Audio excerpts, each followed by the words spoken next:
Welcome, curious minds, to the deep dive. Today, we're embarking on a journey through a truly fascinating and sometimes, well, head-spinning collection of recent global developments. Mhm. Think of it as your express lane to being, exceptionally well-informed without feeling like you've just wrestled a particularly dense textbook. Yeah, avoiding the overload. Exactly. Our stack of sources today is incredibly diverse. We're covering everything from the high-stakes chess game of international politics Right. and the quiet breakthroughs in cutting-edge science to, well, the quirky human interest stories that just make you scratch your head or maybe even chuckle. Definitely a mix. Our mission isn't just to tell you what happened, but to connect those seemingly disparate dots, to uncover the why it matters, and crucially, to give you that satisfying aha moment that kind of pulls everything into focus. And we certainly have a vast amount of information to navigate today. It's a challenge, yes, but also a tremendous opportunity, I think, to synthesize these diverse perspectives. Right. When you're faced with so many conflicting narratives and, let's be honest, a deluge of information, critical thinking becomes absolutely essential. Couldn't agree more. Our role in this deep dive, really, is to act as your guides. We'll present these various viewpoints impartially, allowing you, the listener, to sift through the facts, understand the different angles, and ultimately, form your own well-reasoned conclusions. Mm-hmm. We're here to help you see the full picture, Yeah. not just one side of the story. Precisely. So settle in. This deep dive is going to be a journey. We're promising intriguing revelations, maybe a few surprising facts you won't hear anywhere else, and perhaps even a chuckle or two amidst some of the more serious news. We'll be exploring the tensions and trends shaping our world, always with an eye for both the serious and the, well, surprisingly lighthearted. Consider us your expert guides through this incredibly complex but ultimately, I think, illuminating stack of sources. Let's dive in. Okay, so to truly understand the current global landscape, we really have to start where much of the world's attention has been sharply focused recently. I'm talking about the shifting sands of the Middle East. Absolutely. The situation surrounding Iran's nuclear program and the recent U.S. military strikes, well, it's a critical starting point. And what's immediately striking, right out of the gate, is the conflicting intelligence reports. It's almost like different players are using different scorecards for the same game. It's fascinating, isn't it? That stark divergence in intelligence assessments regarding the actual effectiveness of those U.S. strikes. So an early U.S. intelligence report, which the Associated Press got hold of, suggested these military actions only managed to set back Iran's nuclear program by just months. Only months, wow. Yeah, just months.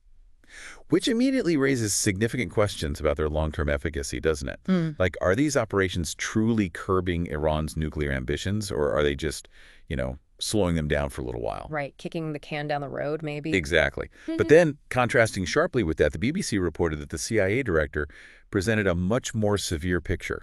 He stated that Iran's nuclear sites were severely damaged and their capabilities set back by years. Years versus months. That's a huge difference. It's enormous. And this isn't just a data discrepancy. It really reveals how, in these high-stakes global maneuvers, the narrative of impact can be almost as potent as the military action itself. It forces nations to grapple with an intelligence landscape where truth is constantly contested, maybe even politically weaponized. It raises that crucial question for anyone making strategic decisions. How do you truly gauge the impact when the intelligence itself offers wildly different timelines and outcomes? That's a profound point. It really is like watching two different news channels report on the exact same event, but with completely different takeaways. And speaking of differing narratives, the rhetoric from former U.S. President Trump surrounding these strikes, it's been particularly striking and for many quite contradictory. Very much so. The Japan Times reported that he drew a direct parallel between the impact of a U.S. military strike in Iran and the atomic bombing of Hiroshima. Wow. That's a heavy comparison. Right. A comparison that immediately evokes immense historical weight and, frankly, destructive power. He reportedly minimized intelligence concerns while describing the damage as substantial, even when, as you just pointed out, the available intelligence seemed inconclusive or offered very different conclusions. Yeah, despite that ambiguity. And this kind of aggressive action, especially when taken despite Trump campaigning on a platform of ending wars through negotiation, the South China Morning Post noted that contradiction, it creates a real geopolitical dilemma. It does. It could seriously undermine efforts to negotiate with, say, North Korea, for example. It sends a message that peaceful progress, might not be the primary goal if a perceived military advantage can be gained. It kind of hints that broader diplomatic initiatives could be in jeopardy. Absolutely. And if we connect this to the bigger picture, Iran's response has been equally assertive, hasn't it? Yeah, Designed to project strength and defiance. definitely. Iran's supreme leader, Ayatollah Ali Khamenei, in his first public statement since the ceasefire, issued a pretty stark warning. Yahoo News reported him saying the U.S. would definitely pay a heavy price for any future attacks. Oh, word. Very strong. And it wasn't just a warning. RT reported that Khamenei went further, actually declaring a perceived victory over both Israel and the United States. A victory? How so? Well, he claimed Iran's response had severely weakened Israel and basically forced U.S. intervention. And at the same time, he downplayed the impact of the U.S. attacks, directly contradicting those American assertions of severe damage to their nuclear sites. So a very different narrative from their side, too. Completely. And the ceasefire itself, which RT also reported was brokered under significant pressure from U.S. President Trump, that's a crucial de-escalation point amidst all this aggressive rhetoric. Right, a pressure valve release. Exactly. It's a testament to that complex web, direct military confrontation happening alongside or maybe driven by intense back-channel diplomacy. It's all happening at once, often behind the public posturing. It really feels like a lot of grandstanding for public consumption, maybe, paired with these quiet, intense negotiations behind the scenes to try and avoid, well, full-blown conflict. That's often how it plays out. And you know what else is incredibly sensitive to these geopolitical gymnastics? The global oil markets. Oh, absolutely. Always. Initially, Reuters noted that oil markets remained relatively steady. Investors were keenly watching the Iran-Israel ceasefire, looking for clear demand signals. It was a bit of a wait-and-see game. Holding pattern. But then, almost immediately after that de-escalation, RT reported a significant surge in oil prices. Brent crude rose to $67 a barrel. WTI West Texas Intermediate went up to $65. That's quite a jump. What drove it? Well, it seems like two key factors. First, declining U.S. crude stockpiles, a pretty significant drop, actually, 5.8 million barrels, way more than expected. Supply-side tightening. Right. And second, coupled with that, was the easing geopolitical tensions. The market often just breathes a sigh of relief when the specter of major conflict recedes, even slightly. Makes sense. Less risk premium. Exactly. And then Trump's announcement of forthcoming nuclear talks with Iran and even hints at relaxing sanctions on Iranian oil sales that further contributed to this easing, which, could potentially stabilize Iran's struggling economy. That'd be significant for them. And here's an interesting detail. The Rosneft CEO even suggested that OPEC plus A, the organization of the petroleum exporting countries and their allies, might accelerate production to meet global demand.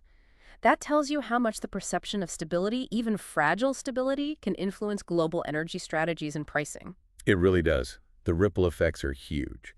And this complex situation in the Middle East, it's also drawn some intriguing parallels to other enduring global conflicts, sparking conversations about potential diplomatic models. Like what?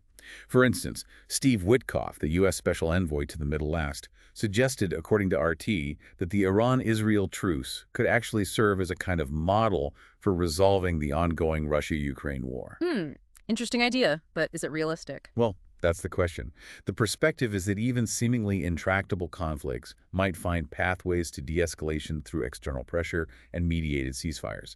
And indeed, talks between Russia and Ukraine did recently resume in Turkey. Right, I saw that. Any progress? Some initial steps, like prisoner exchanges, which are positive signs, but very limited. The fundamental disagreements, especially over territory and sovereignty, they remain deeply entrenched. So a comprehensive peace deal still feels like a long, arduous road. Yeah, those core issues aren't easily resolved. Not at all. Meanwhile, in a stark reminder of the complexities of political promises, the Japan Times reported that Trump, who famously claimed he could end the Ukraine conflict in just 24 hours. Right, I remember that claim. Has now walked back that statement. He's expressing frustration and even floating the idea of U.S. sanctions if peace isn't achieved soon. His initial declaration, seen by many as a bold oversimplification, has clearly run into the harsh realities of complex international diplomacy. Not surprising, really, as a huge claim. Definitely. And tragically, away from all these diplomatic maneuvers and market headlines, the deep-rooted conflict in Gaza continues to claim lives. The Associated Press reported on an explosion that resulted in the deaths of 7 Israeli troops, while Palestinian officials reported that Israeli attacks killed 79 people. Just awful. A constant reminder of the human cost. Exactly. This stark, ongoing reality underscores the pervasive nature and the profound human cost of these enduring regional conflicts, which persist even as global attention inevitably shifts elsewhere. Okay, moving beyond those immediate, deeply impactful flashpoints, let's broaden our lens a bit. Let's look at the wider landscape of global defense and strategic maneuvers, specifically NATO spending. That's been a hot topic for years, hasn't it? Especially with former President Trump's past criticisms and his, well, ongoing influence on the alliance. Absolutely, it's a recurring theme. Al Jazeera recently published a comparative analysis of NATO countries' budgets, and it reveals something quite striking. Apparently, none of the 32 members currently spend more on defense than they do on healthcare or education. That is striking. Yeah. And it immediately highlights that profound ongoing tension within these democratic nations, doesn't it? It really does. The debate isn't just about military preparedness in a vacuum. It's about whether the proposed new target, that 5% figure for defense spending, is simply too ambitious or even politically feasible when weighed against other pressing domestic needs. It's that classic guns versus butter debate, essentially. Exactly. It's a tug of war between military needs and social spending, which profoundly affects national strategic decisions, public policies. Well, It forces a fundamental reevaluation of national priorities and values across the entire Western Bloc. and how are NATO members actually responding to this pressure, particularly from figures like Trump? Well, the Japan Times reported on this. They've apparently engaged in what's been described as diplomatic flattery toward him. It's a very interesting tactic. Yeah, a cautious tactic, really. Mm. It seems aimed at preventing immediate fallout from his skepticism, maybe his potential disengagement. But critically, it has also meant kind of sidestepping some of the more challenging issues. Things like the long-term implications of the Ukraine war, the broader NATO strategy towards Russia, and the very sensitive potential for a significant U.S. troop reduction in Europe. So, managing the immediate relationship, but maybe kicking bigger strategic questions down the road. That seems to be the balance they're trying to strike. It's a delicate balancing act for NATO trying to maintain immediate rapport with a potentially disruptive political force while ensuring long-term strategic coherence and resilience, especially given Trump's consistent push for increased defense spending from everyone. It's a political tightrope. Definitely sounds like it. And while NATO grapples with its internal dynamics and external pressures, other global powers, well, they're certainly not standing still, are they? Not at all. Strategic calculations are constantly evolving. Following those U.S. strikes on Iranian facilities, defense analysts underscored the enduring importance of strategic bombers for the Chinese military. That was according to the South China Morning Post. Right, even in an age of advanced missiles and cyber warfare. Exactly. These bombers are still seen as irreplaceable for global strike capability and nuclear deterrence. They provide that critical long-range power projection. And the Iran strikes probably reinforce that view. Probably. The event with the American B-2 stealth bombers returning unscathed after hitting Iran's sights certainly showcased U.S. long-range power projection and the effectiveness of stealth tech. A clear demonstration. And analysts suggest this means China needs to continue investing in and maintaining a robust fleet of strategic bombers, even while they're developing other advanced weaponry.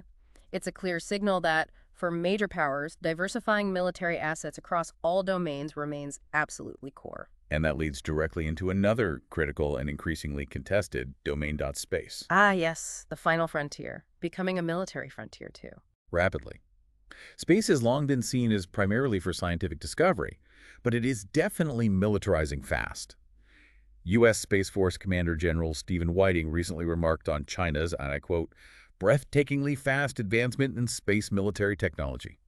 He labeled it a strategic threat to the U.S. That was also the South China Morning Post. Breathtakingly fast and a strategic threat. Strong words. Very strong. And these developments aren't just about launching more satellites. They intensify the whole space race dynamic and raise serious concerns around a prospective Chinese space-based kill chain. A space-based kill chain, what does that mean exactly? Basically, it refers to their potential ability to use satellites and other space assets to rapidly detect, track, and potentially neutralize targets on Earth or even other satellites in space. Wow, that would significantly alter the balance of power. Hugely. It signals an urgent need for the U.S. to address these advancements because space is rapidly becoming a really contentious domain in international relations, a new frontier for competition and potentially conflict. Okay, let's shift gears slightly now. Let's look at international justice and some fascinating political power plays that reveal that ongoing tension between global legal frameworks and, well, national sovereignty. Always a complex relationship. This next one comes from the Philippines, and it's a big one that highlights these very struggles. The Vice President, Sara Duterte, has very strongly criticized the International Criminal Court, the ICC, for the arrest and detention of her father, former President Rodrigo Duterte. Right, that's been developing for a while. RT reported that she asserts the ICC acted outside its jurisdiction, and she points to a key procedural detail. The Philippines officially withdrew from the court back in 2019, but the ICC's investigation into her father's alleged crimes only began in 2021. So her argument is, how can they investigate if the country wasn't a member when the investigation started? That's the crux of her argument against its legitimacy. That's a key point of contention, certainly. And it speaks to that broader legal debate about international court jurisdiction after a country withdraws. So what's the ICC's counterargument? Well, the ICC argues it retains jurisdiction because the country was a member from 2011 to 2019. Their position is that the alleged crimes occurred during a period when the Philippines was indeed subject to its authority, regardless of when the formal investigation began. Ah, okay. So the timing of the crimes is what matters to them, not the timing of the investigation. Essentially, yes. Rodrigo Duterte was arrested back in March 2025 and extradited to The Hague to face charges related to his very controversial anti-drug campaign. The war on drugs, yeah. Right. Sara Duterte has vehemently labeled the charges, which include crimes against humanity, as politically motivated. She cites a perceived lack of concrete evidence for the widespread death toll attributed to the campaign. And she's mentioned other factors too, hasn't she? Yes, she also highlighted her father's deteriorating health as a concern and alleged broader political targeting by the current president, Ferdinand Marcos Jr., potentially to prevent her own possible 2028 presidential run. So a mix of legal arguments and political accusations. Absolutely. This whole situation raises important questions about international legal authority versus national sovereignty and that complex, often really messy intersection of justice with domestic political ambition and power struggle. It certainly makes you wonder about the long reach of international law and how it grapples with these domestic political realities. And speaking of accusations on the international stage, Russia has leveled some very strong ones against Ukraine recently. Yes, I saw reports on that too. RT reported that Russian Foreign Ministry spokeswoman Maria Zakharova accused Ukrainian forces of committing deliberate atrocities against civilians in the Donbas region. She went so far as to claim it's institutional state policy. Institutional state policy, that's a very serious accusation. Extremely serious. Speaking at a conference, she referenced a report containing testimonies from over 30 civilians describing alleged war crimes, things like mass killings of elderly people and drone strikes on residential areas. And she criticized international human rights groups. Yes, she criticized them for allegedly ignoring these incidents. It's a very strong claim being made on the international stage, adding yet another layer of complexity to the ongoing conflict and, frankly, the battle for narrative control. Okay, let's pivot now. Let's move from that strategic chess game of geopolitics to the everyday pulse of life, exploring the economic challenges and societal trends that impact us all. And we're heading to Japan first, a country often seen as a kind of bellwether for unique demographic and economic challenges. Definitely a fascinating case study. A recent Ipsos survey, cited by the South China Morning Post, revealed some pretty widespread pessimism there. A whopping 70% of people believe the country is in decline. 70%, that's huge. It really is, and it's a significant jump from 40% back in 2016, so that marks a really notable shift in public sentiment over less than a decade. What are they attributing that feeling to? It seems to be a confluence of factors.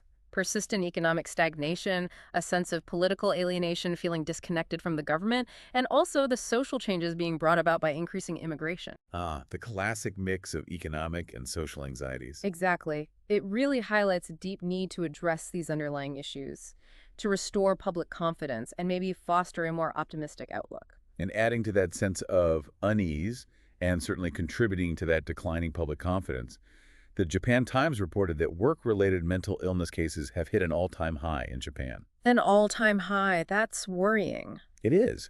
And what's particularly striking is that power harassment, essentially, bullying or abuse of authority in the workplace, has been identified as the leading cause. Power harassment. Wow. Yeah.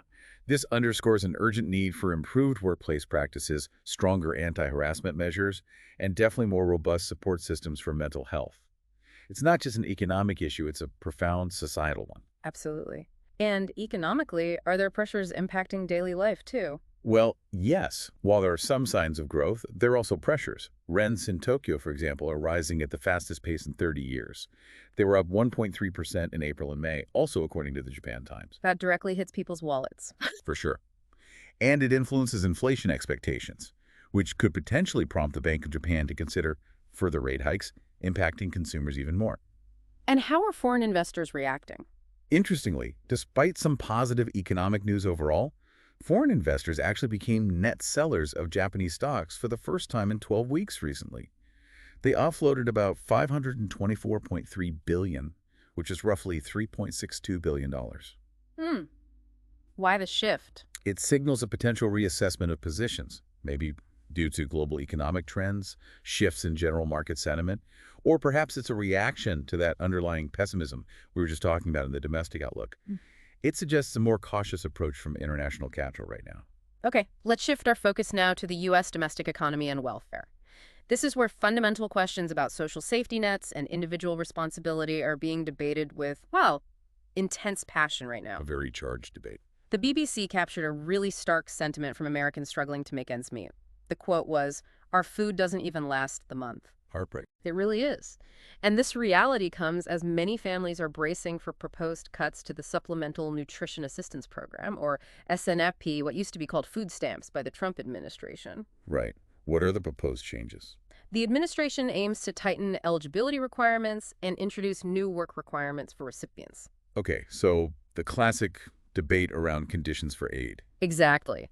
Critics argue vehemently that these cuts could exacerbate food insecurity for millions, potentially pushing more vulnerable families into deeper poverty and increasing reliance on already strained charities. That's the major concern on one side. Right. Conversely, supporters contend that these changes encourage self-sufficiency, reduce dependency on government aid, and ultimately lead to a more efficient allocation of taxpayer money. The argument for personal responsibility and fiscal prudence. Precisely. It's fueling a broader and very intense debate on the whole philosophy of welfare programs, their role in addressing poverty, and that tricky balance between providing support and encouraging individual responsibility.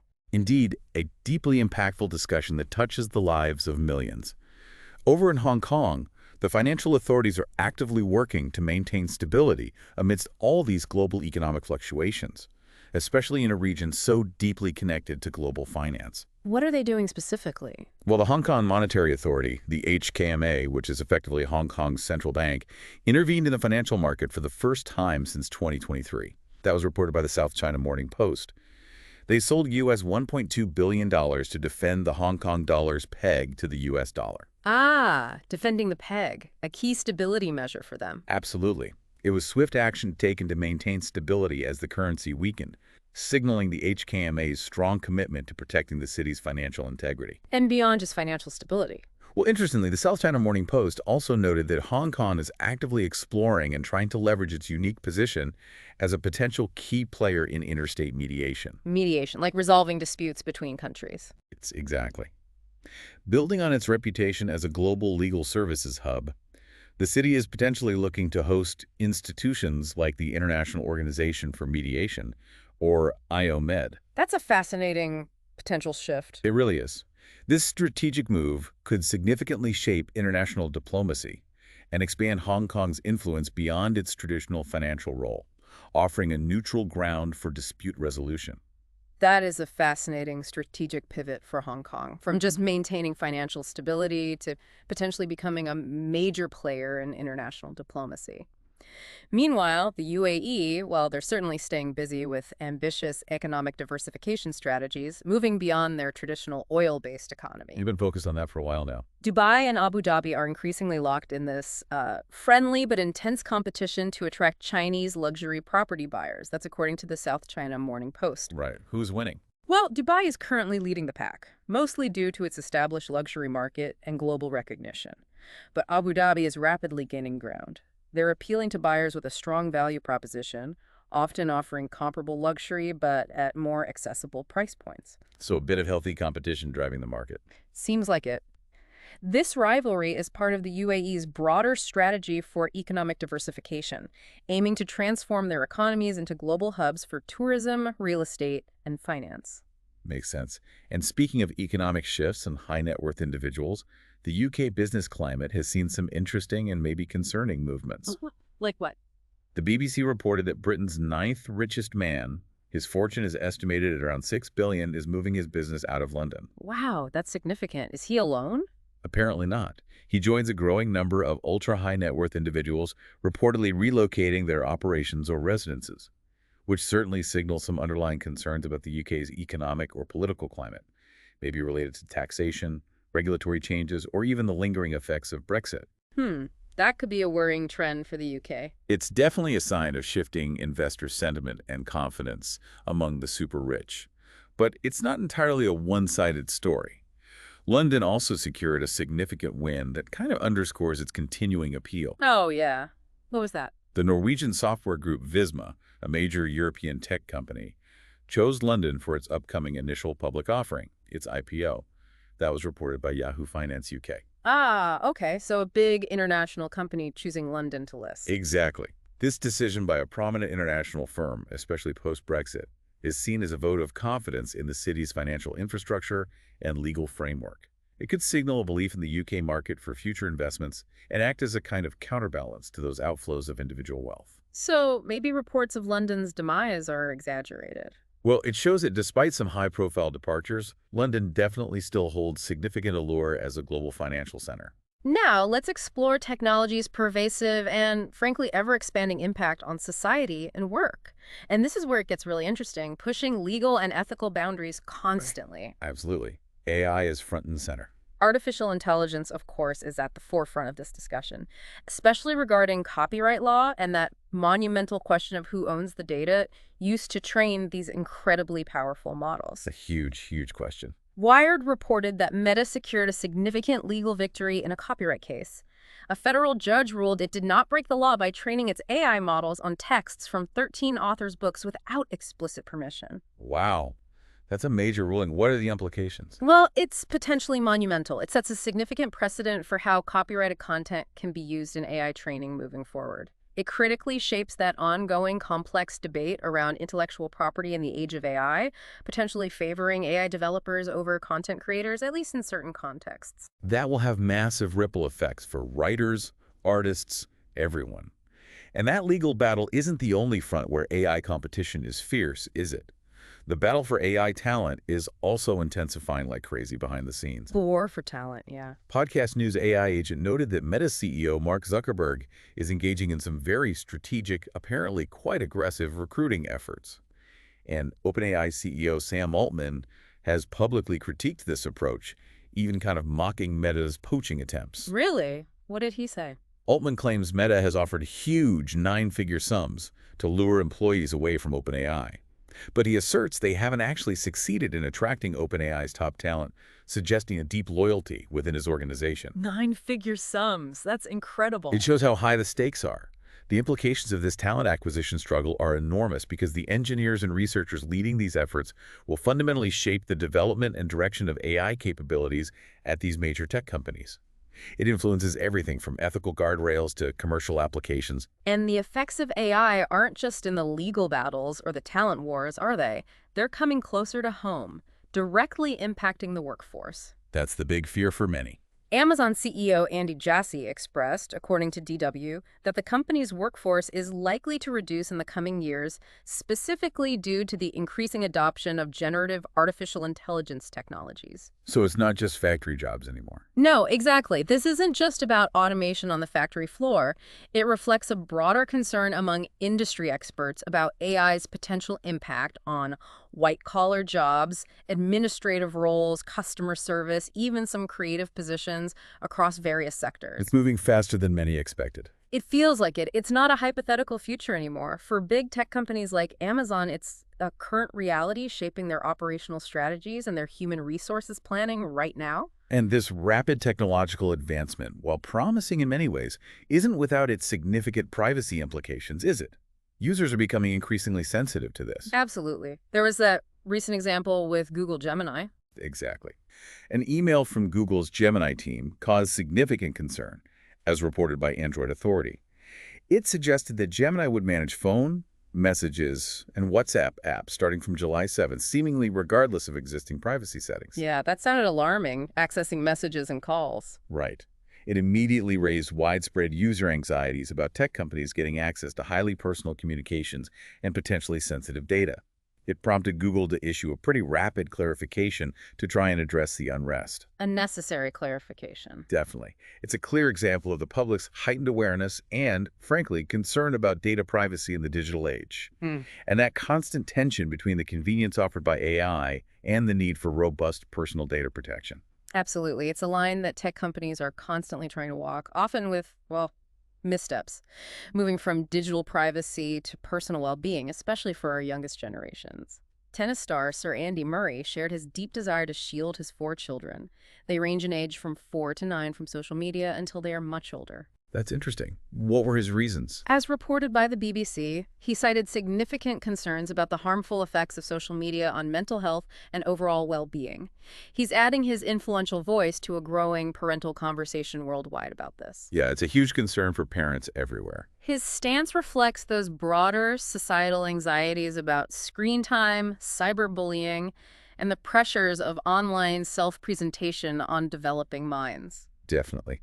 And on a geopolitical tech note with potentially controversial implications, Elon Musk's Starlink technology. Ah, yes, the satellite internet system. Right. It's been suggested as a powerful tool for encouraging civil uprisings, including potentially in Iran. That was noted by Podcast News AI agent. How so? By bypassing state censorship. Exactly. It highlights the complex and sometimes unforeseen role of commercial satellite systems in modern conflicts and political movements. They offer communication channels that can bypass state control, but that also raises serious questions about their use, their potential for misuse, and who controls that access. And in terms of digital safeguarding, particularly concerning sensitive online content, there's movement in the UK regarding adult sites. Yes, age verification has been a long-running issue there. ALO, the owner of major adult sites like Pornhub, plans to implement government-approved age verification checks in the UK. That's according to the BBC. Government approved.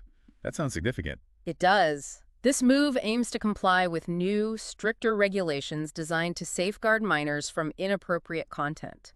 It represents that complex balancing act, doesn't it, between content access freedom for adults and the crucial need for youth protection. A very tricky balance to strike. It reflects a growing global push for stricter online age verification and more digital responsibility from these big platform providers. And finally, on a more positive tech note, especially for commuters in the UK. Oh, good news for commuters. Always welcome. Network Rail, the owner and infrastructure manager of most of the railway network in Great Britain, plans to eliminate mobile phone black spots on several major UK railway lines and tunnels by 2028.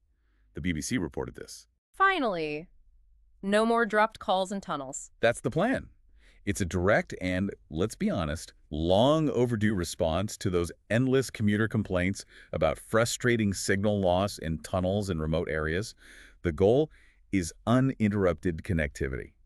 I'm sure that will be met with widespread relief by anyone who's ever tried to send an important email or, stream a podcast during their journey. Absolutely. It's a small but significant improvement to daily quality of life for millions. Okay, let's shift our focus now to the truly, mind-bending world of science, discovery, and human advancement. This is where we really expand our horizons and ponder the frontiers of knowledge. Let's start with some awe-inspiring astronomical insights. Sounds good. Where are we looking? NASA has just released a stunning new composite image and even a sonification turning data into sound of the Andromeda Galaxy. That's M31, our closest spiral galaxy neighbor, The cosmic sibling that's actually racing towards a future collision with our own Milky Way billions of years from now. Ah, Andromeda. Always Ah. spectacular. What's new about this view? Well, according to NASA, this is truly a breathtaking achievement in observational astronomy. This new view isn't just, a pretty picture. It utilizes meticulously compiled data from multiple powerful telescopes, each observing different wavelengths of light. So combining different types of vision. Exactly. We're talking about data from the Chandra X-ray Observatory, the XMM Newton also looking at X-rays, the Galex Ultraviolet Telescope, Spitzer's infrared vision, and even data from COBE and Planck satellites, which study the ancient universe's background radiation. Wow, that's a lot of firepower combined. It really is. By combining these diverse data sets, scientists can deepen our understanding of Andromeda's galactic structure and its evolution. It offers fresh, multispectral insights into its majestic spiraling arms, its supermassive central black hole, and all the various dense celestial objects that make up its immense form. It's like seeing a familiar friend, but in a completely new light, revealing layers of complexity and dynamism we just couldn't perceive before. Exactly, painting a picture with light we can't even see with our own eyes. And from that cosmic scale, let's zoom right down to the microscopic. We're seeing some truly groundbreaking, and in some cases, ethically debated biological frontiers being pushed. Right. Where do we start? First up, a development that really challenges our fundamental understanding of reproduction. The two-dad mouse. The two-dad mouse. I read about that. Incredible stuff. Isn't it? Popular Mechanics reported that researchers successfully created the first mouse with two biological fathers. They demonstrated something called androgenesis in mammals. Androgenesis, that's reproduction using only male genetic material, right? Precisely. It involved implanting two sperm cells into an enucleated egg, basically. An egg where the female nucleus, and thus the female genetic contribution, had been completely removed. Okay, so only male DNA involved. Yeah. How did they make it develop? That's the key part. They used precise epigenome editing. Think of epigenome editing as fine-tuning the genetic instructions without altering the underlying DNA sequence itself. It's like rewriting parts of the operating manual for the biological system to allow development without the usual maternal genetic input. So tweaking the gene expression controls and the offspring. Remarkably, they were healthy, Hmm. which opens up entirely new avenues for studying mammalian reproduction, understanding gene expression, and potentially, down the line, using similar strategies in other applications. The implications are huge for genetic research, disease modeling, maybe even assisted reproduction technologies way in the future. Potentially. It fundamentally alters what we thought was possible in mammalian reproduction. But, as you rightly noted, this kind of groundbreaking work often leads to complex ethical questions. Which is certainly amplified by our next topic. Yes, the Artificial Human DNA Project. The BBC reported that work has begun on a controversial international scientific project aiming to create artificial human DNA entirely from scratch. It's believed to be a world first. Synthesizing a complete human genome from chemical building blocks. That's the goal. This audacious endeavor involves synthesizing complete genomes, which could potentially lead to unprecedented breakthroughs in understanding genetic material and its myriad applications. But the ethical concerns must be enormous. Oh, absolutely. As you can imagine, this project has sparked considerable debate, putting scientific ambitions squarely against ethical boundaries. While the scientists involved argue it could revolutionize genetics, offering new insights into disease prevention, drug development, maybe even creating new bio-based materials. Critics must be raising serious alarms. They are. Concerns are rooted in the profound ethical implications of synthesizing human life, the potential for unintended consequences, and the fundamental moral boundaries of creating artificial life forms, particularly human life created artificially. It truly pushes the boundaries of what we understand about life itself and our ability, or maybe our right, to manipulate it. A very deep and complex debate. But on a more immediate and certainly hopeful note, there's news about miscarriage prevention. Yes, and this could offer tangible hope for many women. There's a new test that assesses the womb lining. The BBC stated that this innovative test measures abnormal immune reactions or other subtle issues within the uterine lining that could increase the risk of pregnancy loss. So identifying potential problems before or early in pregnancy. Exactly. By offering early detection of these issues, it opens the door to potential interventions and personalized treatments aimed at preventing future miscarriages. This represents a significant breakthrough in understanding the biological factors behind pregnancy loss and could lead to vastly improved fertility treatments. It could offer a lot of comfort and a path forward for many families who have faced this heartbreak. That's genuinely positive news. And from speculating about future possibilities to uncovering our deep, deep past, there's been another remarkable discovery shedding new light on human evolution, hasn't there? Yes, the Denisovans. Right. Popular Mechanics reported that scientists have confirmed a 146,000-year-old skull belongs to an extinct hominin subspecies known as the Denisovans. And this is huge because previously, the physical evidence for Denisovans was so limited, wasn't it? Just tiny fragments. Exactly. Just a finger bone, a few teeth, maybe a jaw fragment. Finding a relatively complete skull is truly invaluable.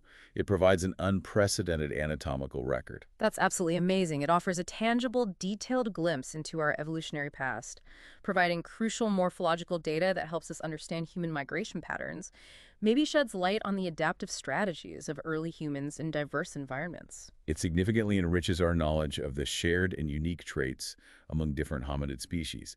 It paints a much more complete picture of our ancient ancestors and their place in the human family tree, really showing how diverse our early human relatives truly were. Absolutely fascinating. And finally, in the realm of energy policy and infrastructure, let's look at a significant development in Japan, a nation that, as we know, has grappled profoundly with nuclear power in recent history. Yes, especially post-Fukushima. The Japan Times reported that Tokyo Electric Power Company, TEPSICSO, the operator of the Fukushima Daiichi plant, has modified its plan for restarting operations at its Kashiwazaki Kariwa nuclear power plant. That's the massive one, right? One of the world's largest. It is, and it's been under intense scrutiny since the 2011 disaster. TEPSCO is now prioritizing the Nome 6 reactor for restart over the number 7 reactor. But wasn't Nome 7 already deemed ready? Hadn't it passed safety checks? Apparently so. Yet they're prioritizing Nome 6 instead. And no specific reason for this change in priority was publicly given, which has led to some speculation.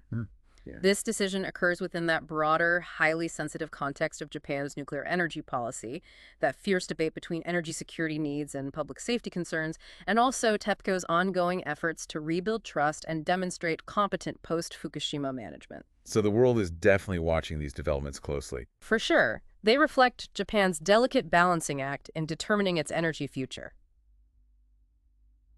All right, let's bring it home now with some truly human stories, ranging from sports highlights that capture the essence of competition to the truly quirky happenings that just make you smile. A bit of everything. Starting with the high-stakes world of professional sports. The NBA draft just saw some fresh faces join the league, bringing with them a mix of high expectations and surprising turns. Always an exciting time. Who are the big names? Well, the Dallas Mavericks, according to the Japan Times and CBS Sports, made a significant splash. They selected Cooper Flagg, an 18-year-old Duke freshman, with the top pick in the draft. The number 1 pick. Big pressure. Huge pressure. He's now the second youngest player ever taken first overall, which immediately places immense expectations on his young shoulders. He's being positioned as a potential generational talent for the league. Wow. Any surprises further down? Yeah. On the other end of the first round, Ace Bailey experienced an unexpected slip in the draft. It was a moment of suspense for many watching, but he was eventually chosen by the Utah Jazz, as CBS Sports noted, so he gets his chance to prove any critics wrong. Good for him. And in the boxing ring, a legend returns. A true legend, Manny Pacquiao.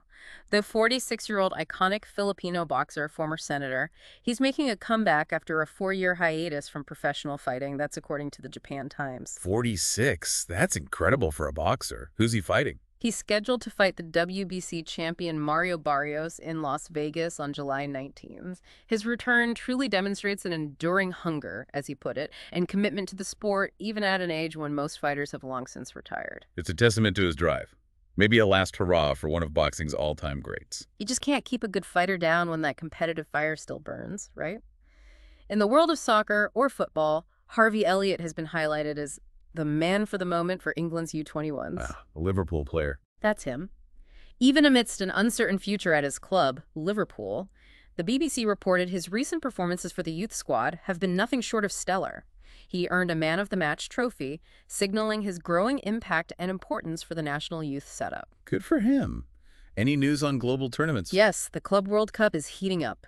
Al Jazeera noted that Monterrey, Inter Milan, Borussia Dortmund, and Fluminense have all qualified for the last 16, setting up some exciting clashes. Any notable upsets or results? Unfortunately for some, Urawa suffered a tough loss to Monterrey. They allowed 3 first-half goals, as the Japan Times added, which ended their run in the tournament. Ouch. And in cricket, I heard there was a remarkable test match in Barbados. Oh yeah, showcasing the drama and unpredictability of the sport. Al Jazeera reported that the West Indies bowling attack delivered a stunning performance.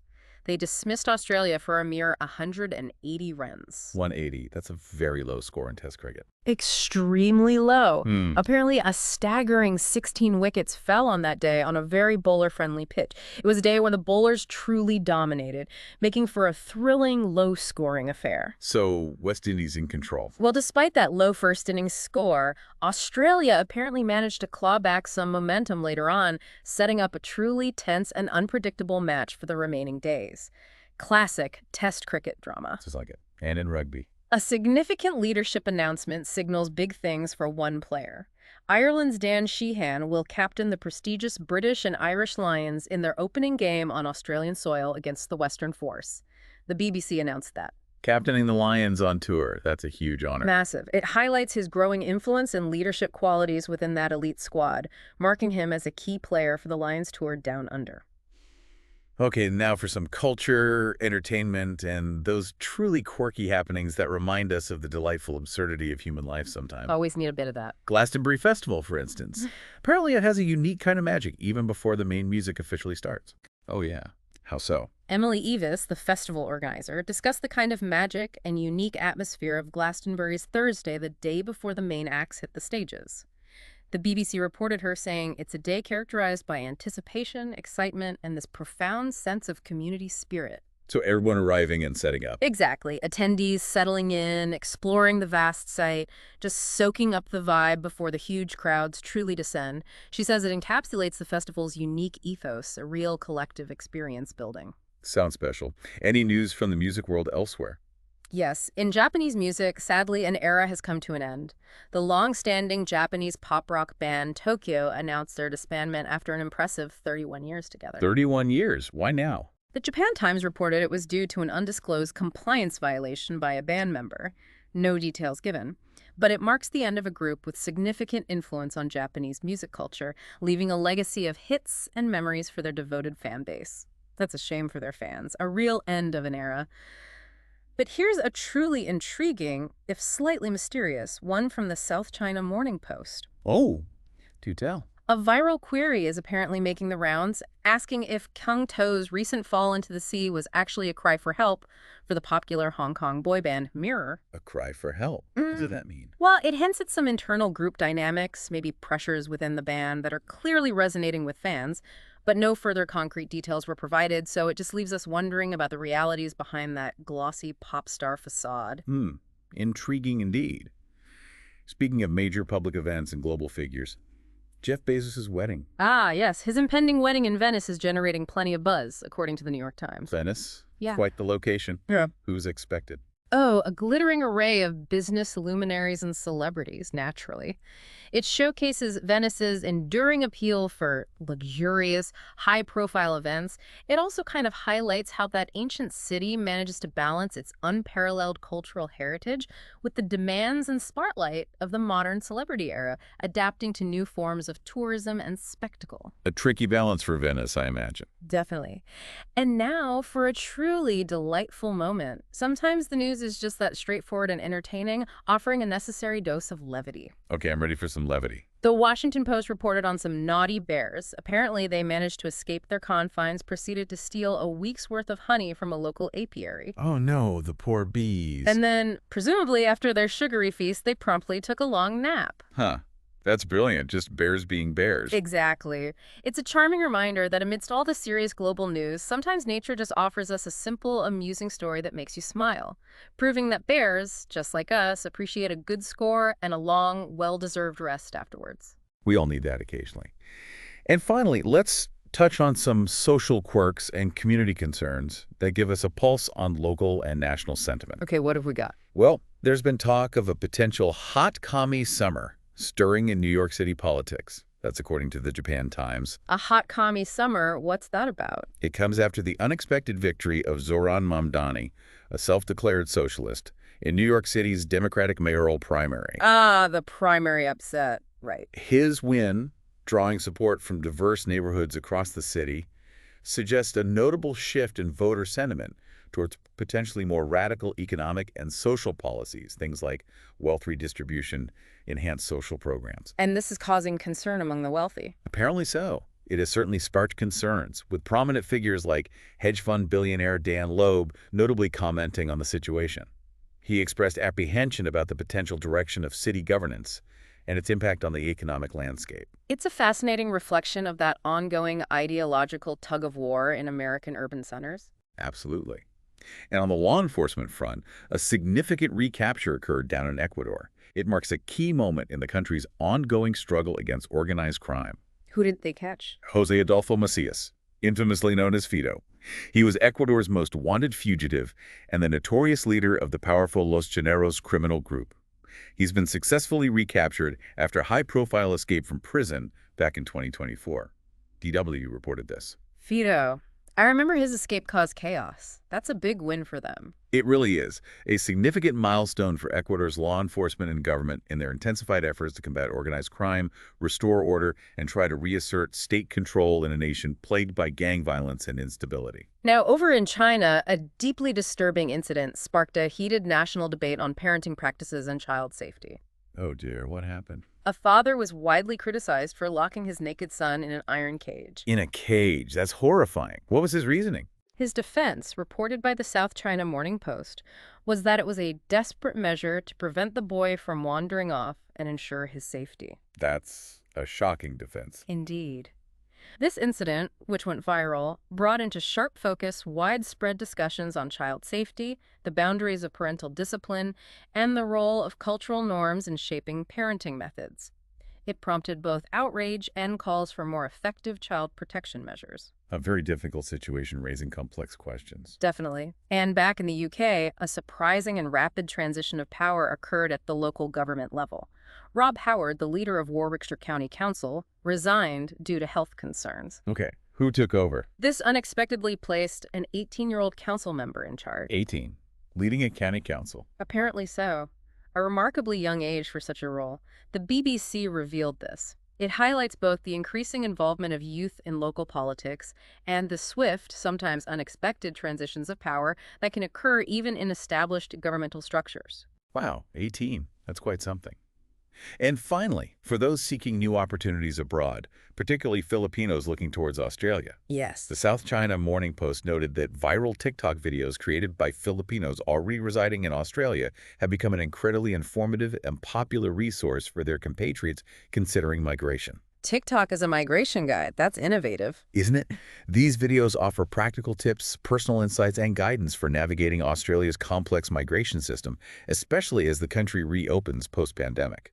So peer-to-peer advice via social media. Exactly. It's a powerful example of how social media, beyond just entertainment, is being leveraged as a crucial tool for peer-to-peer support and practical guidance for really life-altering decisions like international migration. It's making a real impact on people's lives. So what does this all mean? We've just journeyed through a truly remarkable range of events today, haven't we? From the high-stakes global power plays and the complexities of international relations to the intimate details of cutting-edge scientific discovery, the pulse of economic shifts, and even those surprising quirks of human nature. Indeed.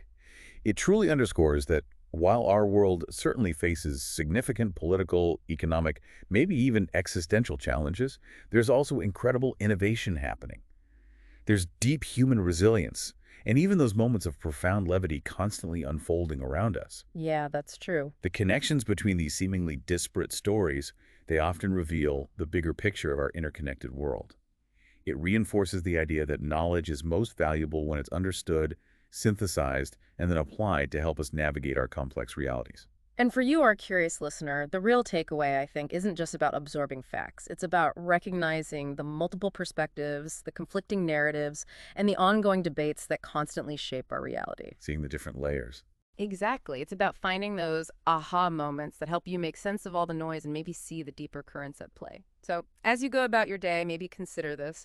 In a world where intelligence reports can conflict directly, where political rhetoric can often overshadow nuanced realities, and where our very understanding of life itself is being redefined by science, how much of our understanding is truly factual and how much is shaped by the lens through which we view it?